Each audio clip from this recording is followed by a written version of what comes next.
Hello friends, मैं हरिन प्रताप सिंह आप सभी लोग का अपने इस एजुकेशन चैनल पर स्वागत करता हूं। फ्रेंड्स, आज हम लोग इस वीडियो में इंग्लिश ग्रामर के अंतर्गत पढ़ेंगे position of adverbs. Friends, position of adverbs के अंतर्गत हम लोग पढ़ेंगे कि किस प्रकार एक एडवर्ब को एक सेंटेंस में उसके प्रॉपर प्लेस पर रखा जाए, किस प्रकार उचित स्थान पर रखा जाए, क्योंकि उचित स्थान पर न रखने से वह सेंटेंस गलत हो सकता है या गलत अर्थ दे सकता है। अधिकांश जो कॉम्पिटिटिव एग्जाम्स होते हैं उसमें सेंटेंस करेक्शन के लिए देता है। सेंटेंस में दिया रहेगा और वहां पर कहीं जो है कहीं न कहीं किसी भी पार्ट्स ऑफ स्पीच संबंधित कहीं न कहीं कुछ गलत रहेगा, आपको फाइंड आउट करके उसको सही करना होता है। तो फ्रेंड्स, आइए हम लोग बिना समय गवाए शुरू करते हैं। देखिए, इसमें पहला रूल है कि एडवर्ब्स का प्रयोग सामान्यतः एडजेक्टिव तथा अन्य एडवर्ब्स के पहले होता है। पहला रूल क्या है कि एडवर्ब का प्रयोग सामान्यतः एडजेक्टिव्स तथा अन्य एडवर्ब के पहले होता है। इससे पहले यहाँ पर पहला एग्जाम्पल देखिए, इसमें लिखा है कि लता सिंग्स वेरी स्वीटली। लता बहुत मधुरता पूर्वक गाती है। लता बहुत मधुरता पूर्वक गाती है। अब इसमें देखिए, इसमें दो एडवर्ब है। एक तो यह एडवर्ब है कि लता कैसा गाती है, स्वीटली, ठीक है, मधुरता पूर्वक। अब यहाँ ये एडवर्ब है और आप जानते हैं कि अब ये एडवर्ब है। अब इसकी विशेषता कौन बता रहा है, वेरी। मधुरता पूर्वक गाती है लेकिन बहुत मधुरता पूर्वक, बहुत। तो ये भी एक एडवर्ब है। मैंने एडवर्ब बताया था कि एडवर्ब जो है एडजेक्टिव की विशेषता तो बताता ही है, वो एडजेक्टिव की, वर्ब की और खुद एडवर्ब की विशेषता बताता है। ये इसलिए एडवर्ब है और इसकी विशेषता वेरी बता रहा है। तो यहाँ पर दो एडवर्ब है। तो मैंने अभी नियम में क्या बताया, एडवर्ब्स का प्रयोग सामान्यतः एडजेक्टिव तथा अन्य एडवर्ब्स के पहले होता है। अब यहाँ पर तो एक एडवर्ब तो ये है, क्रिया के बाद रहेगा, और एक एडवर्ब ये है। ये क्या है, ये जो वेरी है यह दूसरे एडवर्ब स्वीटली के पहले प्रयोग हुआ है। नीचे वाले में देखिए, लिखा है कि it is very hot today. आज बहुत गर्मी है। कह रहा है कि आज बहुत गर्मी है। अब इसमें यहाँ ये हॉट देखिए, हॉट क्या है, ये एडजेक्टिव है। हॉट जो है एडजेक्टिव है। अब इस एडजेक्टिव की विशेषता कौन बता रहा है, कह रहा है गर्मी। गर्मी से क्या, वेरी, बहुत गर्मी। अब ये वेरी शब्द जो है इस हॉट की विशेषता बता रहा है, ठीक है। तो यहाँ वेरी क्या हो गया, एडवर्ब हो गया। तो हमने अभी क्या पढ़ा, हमने पढ़ा कि एडवर्ब का प्रयोग सामान्यतः एडजेक्टिव तथा अन्य एडवर्ब से पहले होता है। अब यहाँ देखिए एक एडवर्ब है, इसके पहले वेरी का प्रयोग है, और यहाँ पर देखिए एडजेक्टिव से पहले वेरी का प्रयोग है। आशा करता हूँ कि यह नियम समझ में आया होगा। देखिए, यह रूल नंबर 2 है। इसमें लिखा है कि एडवर्ब का प्रयोग इंट्रांजिटिव वर्ब के बाद होता है। एडवर्ब का प्रयोग जो है इंट्रांजिटिव वर्ब के बाद होता है। वर्ब दो प्रकार के होते हैं, ट्रांजिटिव और इंट्रांजिटिव। इंट्रांजिटिव वर्ब में जो है उसमें ऑब्जेक्ट नहीं रहता है, जबकि ट्रांजिटिव वर्ब में ऑब्जेक्ट रहता है। जैसे आई कॉल्ड हिम, जैसे कि आई कॉल्ड हिम।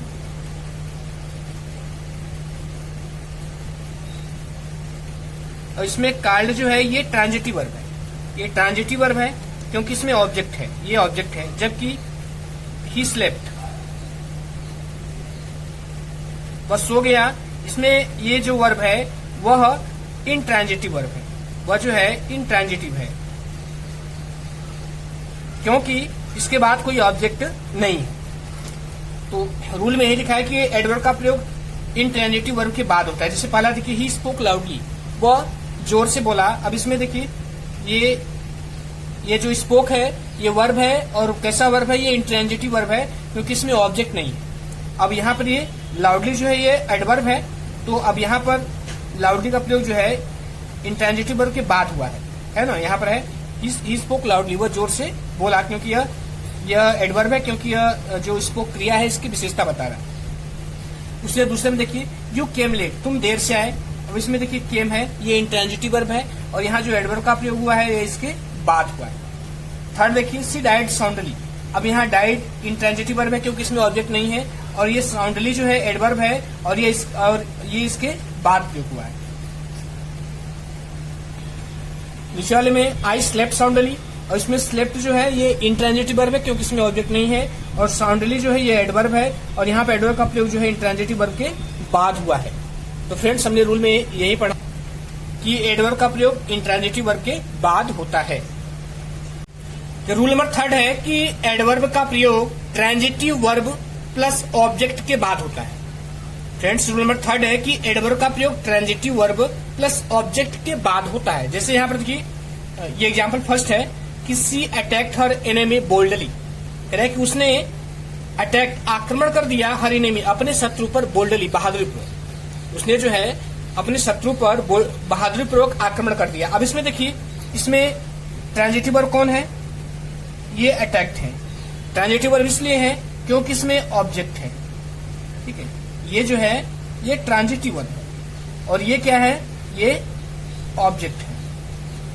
और ये क्या है, बोल्डली बहादुरी पूर्वक या निडरता पूर्वक, ये क्या है, ये एडवर्ब है। ठीक, हमने अभी पढ़ा इसमें कि एडवर्ब का प्रयोग ट्रांजिटिव वर्ब प्लस ऑब्जेक्ट के बाद होता है। ट्रांजिटिव वर्ब ये है, उसके फिर ये ऑब्जेक्ट है, उसके बाद जो है यहाँ पर ये एडवर्ब का प्रयोग हुआ है। नीचे वाले में देखिए, I do my duty carefully, मैं अपना कर्तव्य निभाता हूँ सावधानी पूर्वक, मैं अपना कर्तव्य निभाता हूँ या मैं अपनी ड्यूटी सावधानी पूर्वक करता हूँ। अब इसमें देखिए इसमें ट्रांजिटिव वर्ब कौन है, ट्रांजिटिव वर्ब डू है, क्योंकि इसमें ऑब्जेक्ट है। ऑब्जेक्ट क्या है, माई ड्यूटी। ये यहाँ पर जो है ट्रांजिटिव वर्ब है, ये ऑब्जेक्ट है और यहाँ पर ये क्या है, केयरफुली सावधानी पूर्वक, ये क्या है, ये एडवर्ब है। ये क्या है, एडवर्ब है। तो यहाँ एडवर्ब का प्रयोग किसके बाद होता है, ट्रांजिटिव वर्ब प्लस ऑब्जेक्ट के बाद। नीचे वाले में देखिए, ही सॉल्व दिस क्वेश्चन इजिली, उसने जो है इस प्रश्न को आसानी पूर्वक सॉल्व किया। सॉल्व मीन्स हल करना, इजिली में आसानी पूर्वक, उसने इस प्रश्न को आसानी पूर्वक हल किया।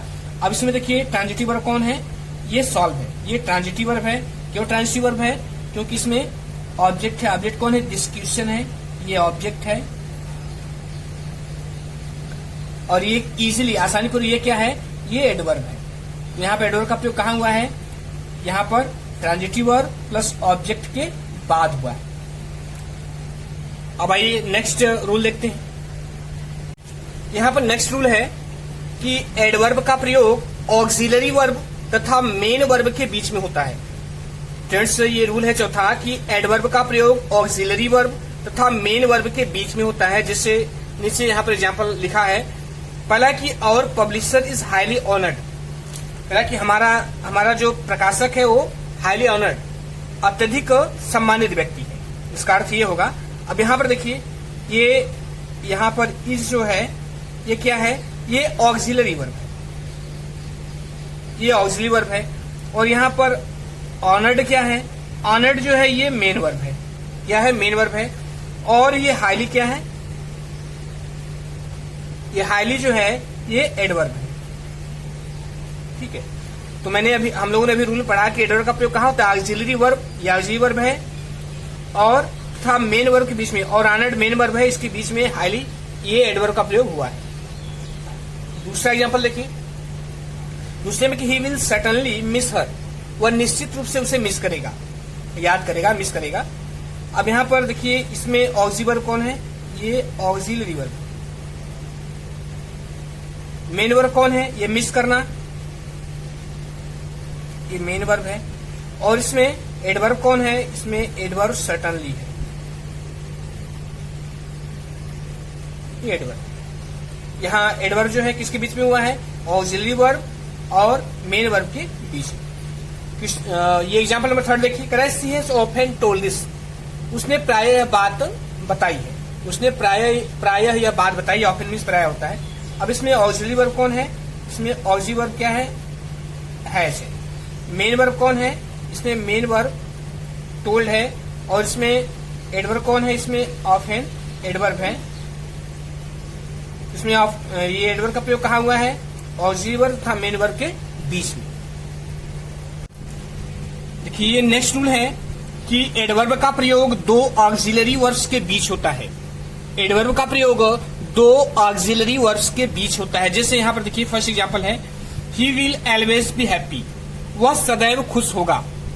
He will always be happy, वह सदैव खुश होगा। अब इसमें दो ऑक्सिलरी वर्ब है, एक ये ऑक्सिलरी वर्ब है और दूसरा ये।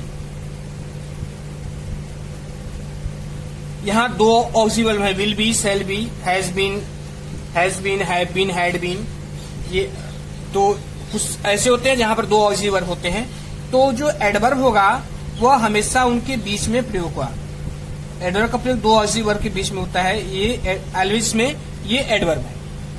उसी तरह नीचे वाला है कि I shall ever be obliged to you, कह रहा है कि मैं I shall ever be obliged to you, मैं हमेशा आपका कृतज्ञ रहूंगा। ओबलाइज मीन्स कृतज्ञ। अब यहाँ पर देखिए दो ऑक्सिलरी वर्ब है, शैल है, ये एक ऑक्सिलरी वर्ब है और दूसरा ऑक्सिलरी वर्ब यहाँ पर बी है।